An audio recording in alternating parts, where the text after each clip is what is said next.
Hey everyone, welcome to another episode of Safety Optional. Today we're doing something a little bit different. We're not working on our Comanche pickup, but instead we're going to be working on my brother Eric's red Cherokee. We're trying to get it tip-top shape so we can take it to Jeep Jam next weekend.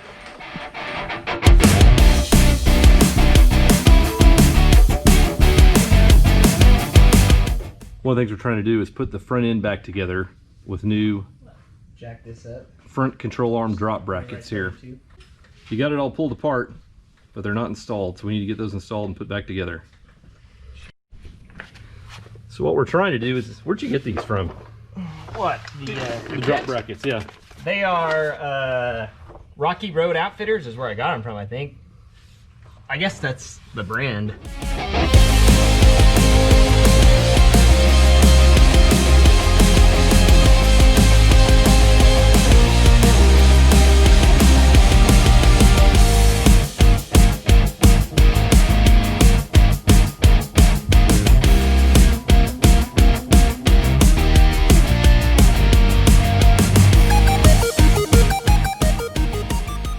Okay, you may be wondering what all this is about, and I'm sure if you watched any of our other episodes, you've seen this red Cherokee here in the background.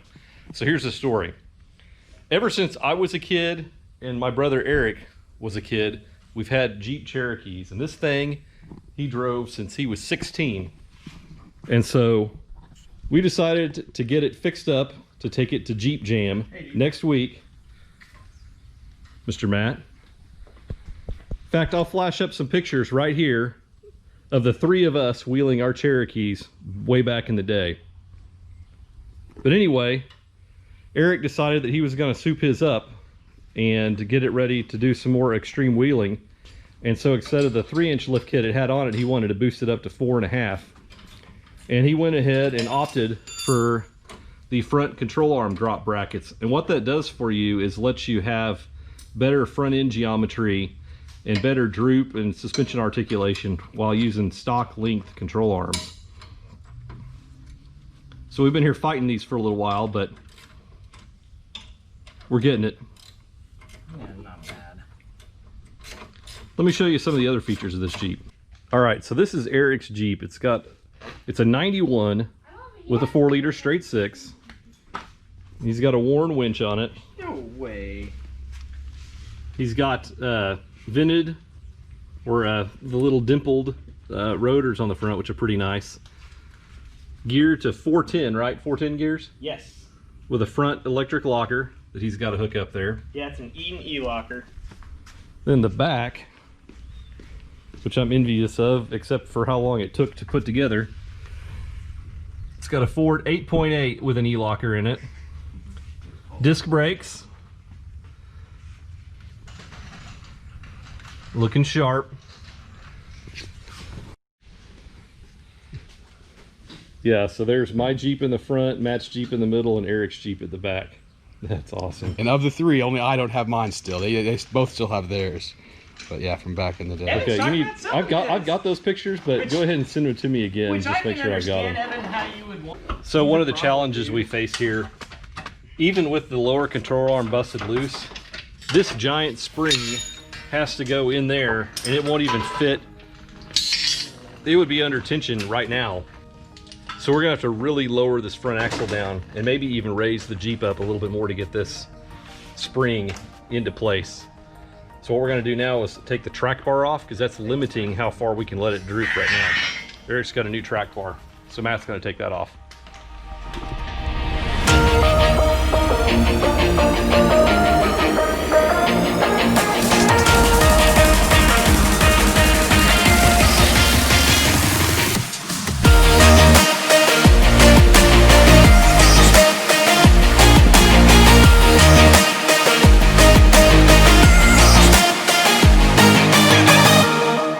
Cool. All right, here's what I'm gonna do. I can turn the light on.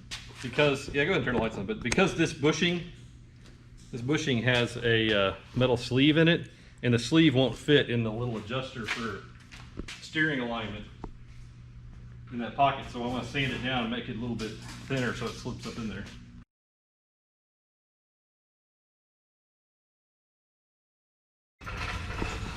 All right, can she fit? Oh, she fits. All right. there we go.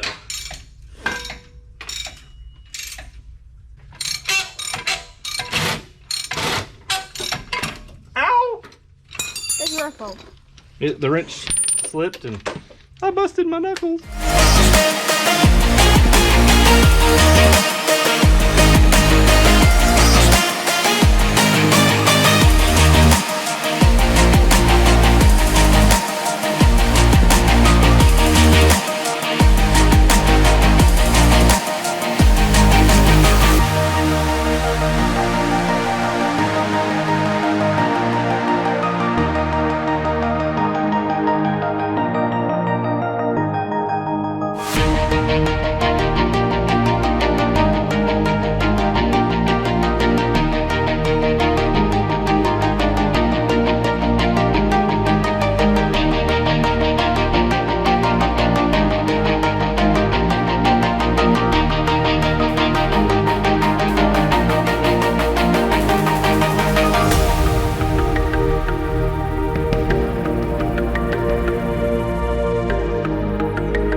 Moses, this is a tough job, but we have actually managed to get this thing put back together. Matt's trying to change the track bar, the panhard bar right now, and we don't have a pickle fork here at this shop, but we have the 4.5-inch springs in there. Control arm drop back brackets are mounted, and after much cursing and fighting and drift pinning and pry barring, we have the control arms all bolted back up on both sides. And let me tell you, it was no small feat. So the next task is going to be jack this axle up and get the wheels on here and let it sit on its own weight.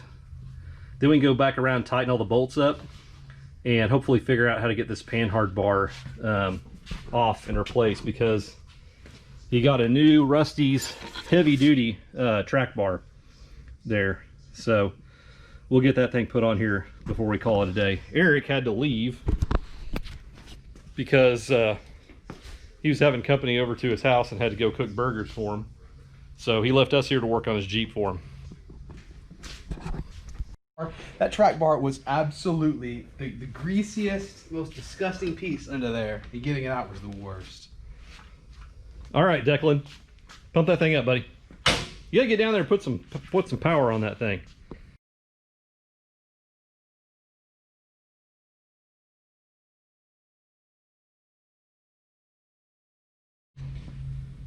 All right, status report. She's back on her wheels. Matt's putting the cotter pin in the track bar. Maybe. Whew, man, so the front suspension, done. Control arm drop brackets are in. Look at that. It's just back to a stock control arm angle.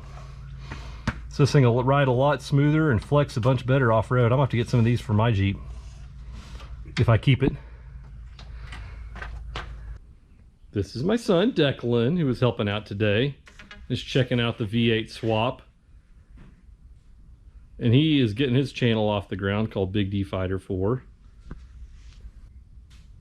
I'm Big D Fighter 4 and I do gaming videos. All right. All right. I think we've gotten a lot done. Definitely enough that Eric can pick up here in the next couple of days and just wrap it up He needs to install his shocks and do a couple other minor things, hook up his electronic lockers. But this thing is now sitting on all 4 tires. It's got a full suspension under the front end, including a new Rusty's Off-Road adjustable track bar. And that's a cool one that has a tie rod end up here, so it can be rebuilt if it wears out. It's completely adjustable, so you can dial in the alignment, make sure the axle is centered under the front end. And it's a lot beefier and won't bind up when it's flexing off-road. And coming around, there are the drop brackets for the control arms. So these are pretty cool. So here's the stock lower control arm mount, and up through here is the bolt where the upper control arm mount would go. And these brackets bolt here in place, and so here is the upper control arm now and the lower control arm. And on a stock unlifted Cherokee, these are pretty much straight, so they've got equal distance up and down. But when you lift it, like on mine, they're pointed down at a pretty steep angle, which makes a real rough ride and reduces the amount of flex you have. So these bad boys are now straight, so they've got a lot more flex. And this has a beefy support bracket on the back that bolts together here and goes back and goes up underneath and uses the bolts for the cross member, which that's pretty cool. And the nice thing about these, one benefit they have over a long arm kit, although they have limited flex, is you do have better ground clearance because you don't have that mount and those long arms sticking back. So that's nice. And then back here we went ahead and installed his front drive shaft for him. So Eric's gonna have to get some longer shocks and get those installed, and then he'll be done underneath here. So that's it for today. We're gonna call it quits with that, let Eric wrap it up. Tomorrow, we're gonna work on my Jeep, making sure that it is ready for Jeep Jam. So join us in the next episode. We'll be just going through my Jeep, making sure it's ready to go and everything is greased up, lubed up, ready to go, making sure it's running in fantastic shape. So we'll see you then. Thanks for watching.